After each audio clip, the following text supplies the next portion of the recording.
A paz do Senhor Jesus Cristo, eu sou Carlos Aquino, bem-vindo ao canal Movimento Pós-Tribulacionista. 1 Coríntios 15, versículo 52. Num momento, num abrir e fechar de olhos, ante a última trombeta, porque a trombeta soará e os mortos ressuscitarão incorruptíveis, e nós seremos transformados. Pois a igreja será arrebatada, num piscar de olhos acontecerá. A pergunta que responderemos nesse vídeo é: a volta de Jesus será no piscar de olhos? Na igreja, especialmente entre os adeptos do dispensacionalismo, é frequente a crença de que o arrebatamento será instantâneo. Com base sobretudo no contexto de 1 Coríntios 15, essa influência é observada em louvores, novelas, filmes e peças evangélicas. No entanto, é importante salientar que a mídia evangélica nem sempre reflete fielmente a realidade bíblica. Essa falta de lealdade com as Escrituras pode gerar confusão, especialmente entre os novos convertidos. Grande parte dos que se convertem, ao invés de se aprofundarem nas Escrituras, muitos se envolvem em outras fontes e propagam essas ideias.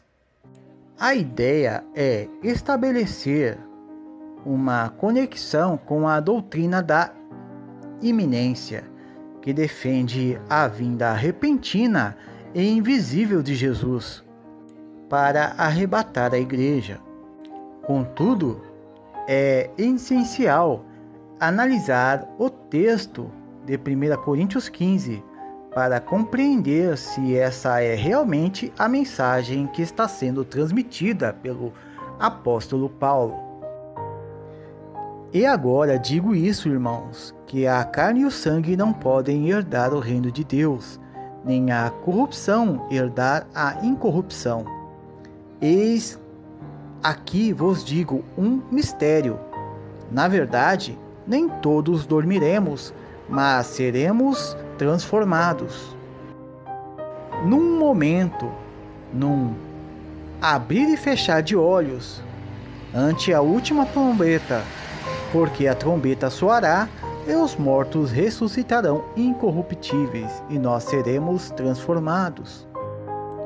Porque convém que isto que é corruptível se revista da incorruptibilidade, e que isto que é mortal se revista da imortalidade. E quando isso que é corruptível se revestir da incorruptibilidade, isto é, que é mortal se revestir da imortalidade, então cumprir-se-á a palavra que está escrita: tragada foi a morte na vitória.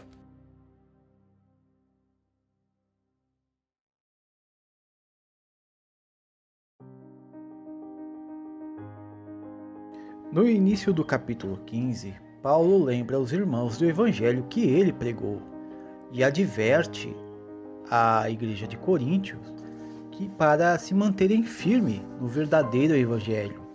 Caso contrário, a crença e a luta deles seria em vão se eles se apegassem a uma falsa doutrina. Em seguida, Paulo começa a falar a respeito do perdão dos pecados e sobre a morte e ressurreição de Jesus, dizendo que se Jesus morreu, mas não ressuscitou, é em vão a nossa fé e o testemunho do Evangelho é falso. Ele diz isso porque havia ali alguns que estavam pregando e ensinando que Cristo não ressuscitou dos mortos.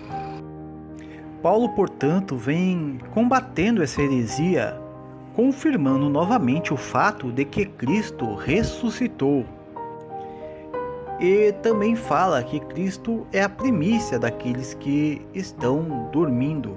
Ele faz uma comparação com Adão, dizendo que através de um só homem, que era Adão, entrou o pecado e a morte no mundo, e através de Cristo trouxe a salvação e a ressurreição dos mortos através de Cristo.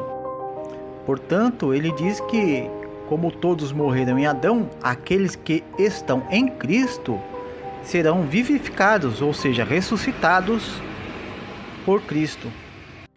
Paulo volta a afirmar no texto, no versículo 23, que Cristo é apenas o primeiro dos que deverão ressuscitar.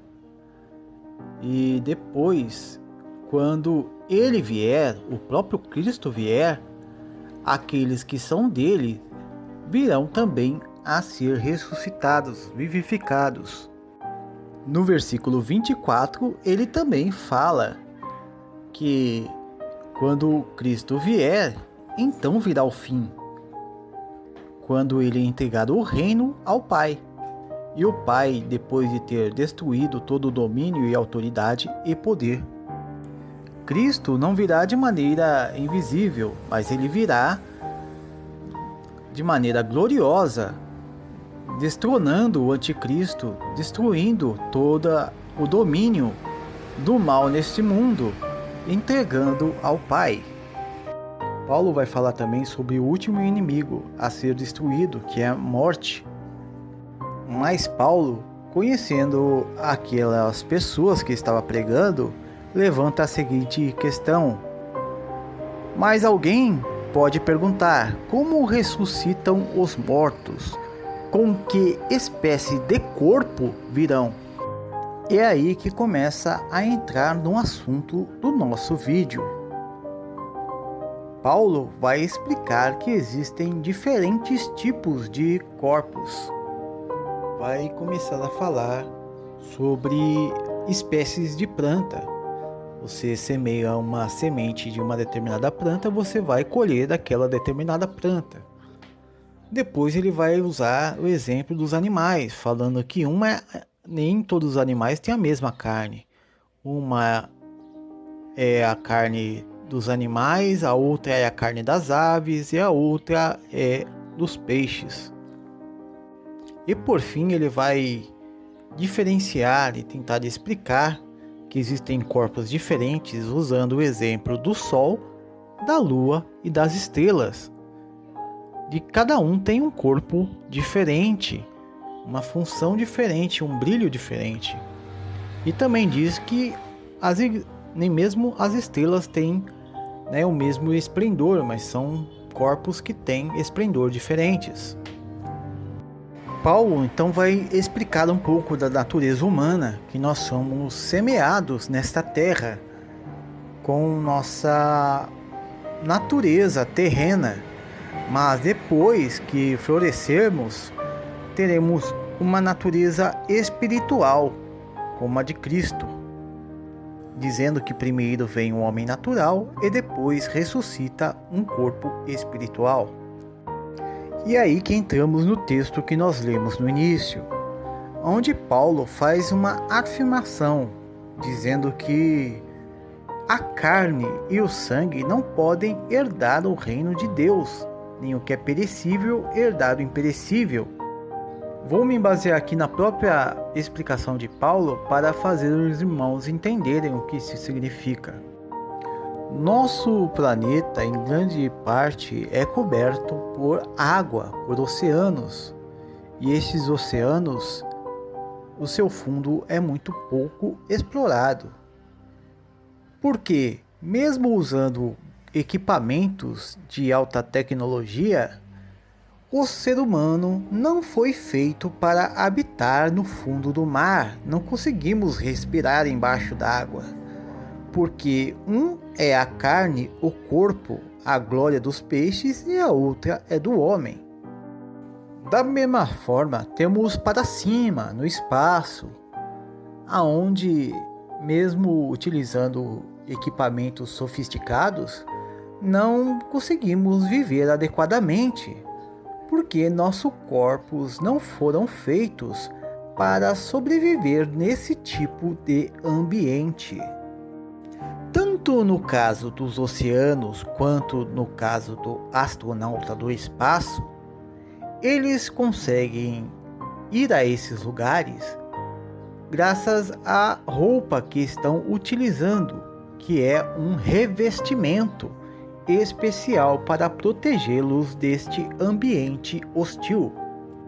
O que Paulo está tentando dizer, mas com outras palavras, é a mesma coisa, que nós não sobreviveríamos de maneira alguma no ambiente celestial aonde Deus nos levará, pois nosso corpo seria destruído por esse novo ambiente.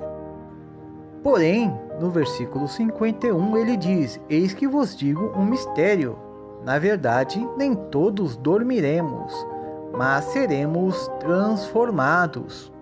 Dormiremos é um eufemismo para a morte. Quando ele diz que nem todos dormiremos, ele quer dizer que ainda existirão pessoas vivas quando Cristo retornar à terra. No versículo 52, ele diz que num abrir e fechar de olhos, ante a última trombeta, os mortos ressuscitarão incorruptíveis e nós seremos transformados. Paulo está dizendo que o problema da carne e o sangue não poder herdar o reino de Deus será solucionado através de uma transformação milagrosa feita por Deus em nossos corpos. Essa transformação vai acontecer primeiro com aqueles que estão mortos em Cristo Jesus, que morreram guardando a fé em Cristo Jesus. Elas serão ressuscitadas no dia do arrebatamento. Então, seus corpos serão transformados em um corpo capaz de resistir à glória celestial. Esse processo de ressurreição e glorificação do corpo talvez demore alguns segundos, minutos, horas, o texto não diz.